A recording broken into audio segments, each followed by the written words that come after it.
Dan siapa yang mengambil harta manusia ingin untuk merusak atau menipunya, mengecohkannya, Allah akan menghancurkan dan tidak akan Allah berikan kemampuan padanya untuk membayar hutang tersebut.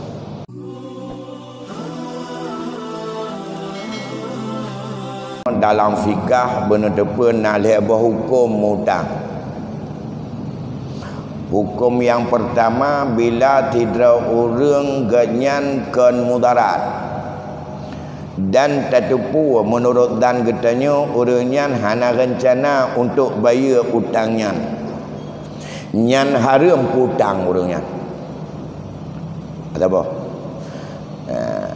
Tidak orang hana mudarat dan menurut dan katanya bahawa yang bersangkutan tidak mudah untuk membayar hutang. Jangan rencana membayar je. Nyan haram hutang. Seseorang yang ia itu mudarat, nyan yang wajib hutang dan sunat tak hutang dengan nak ijab dan kabul. Tapi seseorang ia tidak mudarat, menampakkan diri sebagai orang mudarat, itu juga tidak boleh untuk dihutangkan. Apalagi orang, dan sebaliknya orang sangat mudarat, cukup menderitakannya. Gepulih mahadra seperti orang hana mudarat. Dia bajak kita nak jumpa na tentang tapi meno na indikasi menyola na nyona je segala macam gejak dengan motor yakin pada putang bagah ke bayar dia fikir. Itu juga tidak boleh dihutangkan dan haram hukumnya.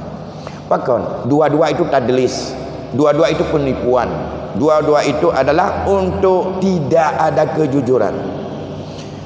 Dan ini tersimpun dalam hadis Nabi yang diriwayatkan oleh Imam Bukhari dan Ibnu Majah. Apa kata Rasul? Man akhaza amwalan nasi yuridu adda'aha addallahu anhu wa man akhazaha yuridu itlafaha atlafahullah.